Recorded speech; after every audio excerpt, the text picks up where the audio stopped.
We all love a good action movie with a strong protagonist who fights against evil forces and wins. But sometimes these characters feel like they're missing something, a certain je ne sais quoi that makes them hard to relate to.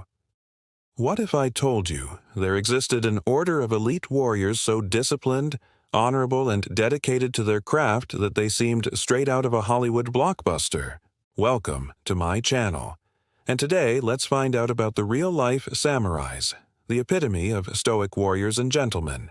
To understand what made the samurais tick, we need to travel back to ancient Japan. You know, feudalism, lords and vassals, peasants, and serfs.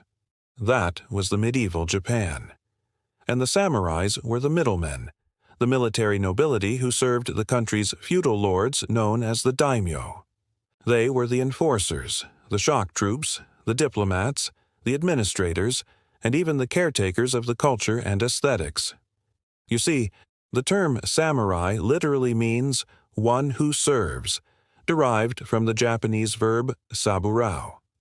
It first appeared in the 8th century and initially referred to anyone who served the emperor. But by the 12th century, it took on a new meaning. These weren't just foot soldiers anymore. They were a distinct class of armed retainers bound to serve their masters with unwavering loyalty. They evolved from fierce protectors into symbols of power, status, and refined martial arts skills. In fact, you could think of them as the ancient Japanese equivalent of the European knights. Now, being a samurai wasn't just about wielding a sword and charging into battle, it was a way of life. They followed a strict code of conduct known as Bushidō, or the way of the warrior. This code emphasized traits like loyalty, honor, courage, self-discipline, respect, and benevolence. You could say it was their own personal constitution. This code guided their behavior in and out of battle and demanded they face death with dignity rather than surrender to their enemies. But enough about their ethics. Let's talk about their training. Becoming a samurai was no walk in the park. Even from childhood, they were trained in the art of war, learning how to ride horses, shoot bows, and use various weapons like the katana, the Japanese sword. Swordsmanship wasn't just about skill. It was a form of Zen meditation, a way to calm the mind and achieve enlightenment. As one wise swordsman once said, a master is someone who knows where his mind will be at the moment of death. Talk about deep. Apart from fighting skills, young samurais were expected to master calligraphy, poetry, and flower arrangement. They studied Confucianism and Buddhism, and some even delved into the occult. Basically, they aimed to become well-rounded individuals, kind of like the ancient Japanese version of the Renaissance man. Now, remember those old-school karate movies where the protagonist trains for years under a strict master before facing off against the big bad guy? Well, that wasn't too far from reality. Samurai training involved years of intense practice, endurance drills, and mental conditioning. It was a test of both physical and mental strength. And speaking of physical strength, samurai diet was crucial. They ate lots of fish, rice, and vegetables, and they believed in eating mindfully, appreciating the food and its preparation. They were even known to practice vegetarianism for spiritual reasons. All right, now let's gear up and explore the tools of the trade, shall we? First on the list is the katana, the curved, single-edged sword that looks like it's straight out of a samurai movie. Forged with incredible precision, this sword was not only a weapon, it was a work of art. Then there's the wakizashi, the shorter sword worn as a secondary weapon or used for seppuku, the ritual suicide practiced by the samurai. Next, we've got the bow and arrow, the yumi, and the yadashi. The Japanese bow was known for its curved bamboo shaft and horsetail bristles. It was lightweight yet incredibly powerful, perfect for hunting and for shooting fish. Don't forget the Edo period when the bow was a standard weapon for the peasant class. Lastly, we have the spear, the naginata. This long pole weapon was great for cavalry combat and was wielded by female samurai too. Oh, and let's not forget about the armor. The traditional samurai outfit was a mix of metal plates and silk, surprisingly light yet sturdy.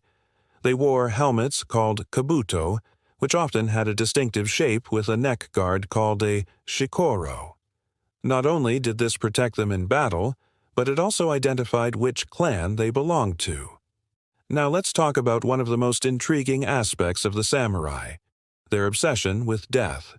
You see, dying in battle was seen as a glorious way to go, an opportunity to become a kamikaze. But what if you weren't killed in action? Enter seppuku or harakiri, the ritual of stomach cutting. It was a way to restore honor if you brought shame upon yourself or your family. To perform seppuku, a samurai would cut open their abdomen with a short sword called a wakizashi. It was a display of bravery and loyalty to the samurai code. However, it was also an extremely painful process and required a second to assist and end the suffering quickly.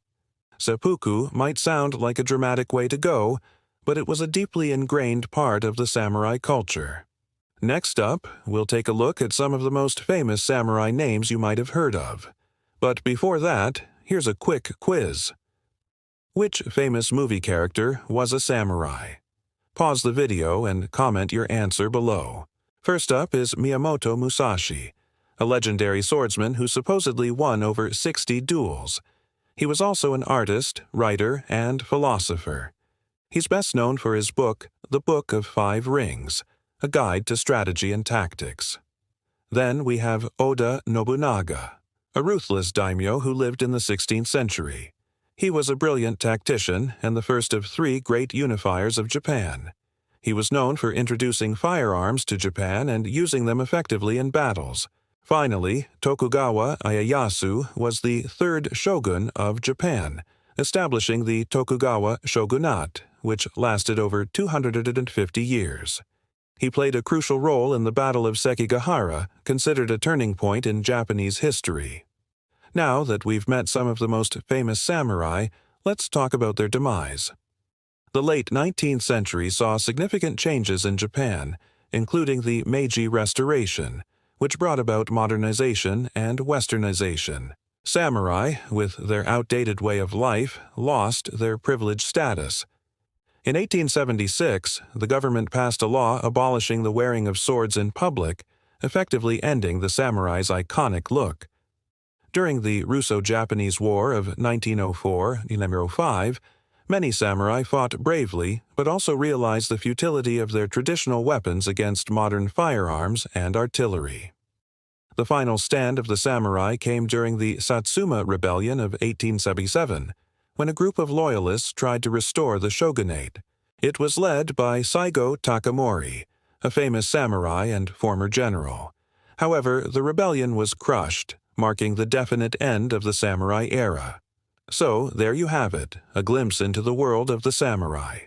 These legendary warriors not only shaped Japanese history, but also left an indelible mark on our collective imagination.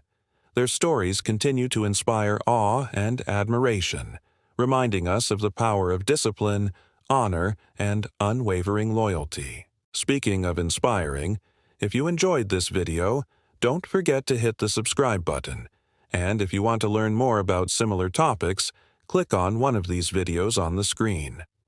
Until next time, stay curious, stay adventurous, and always remember to honor the warrior within you.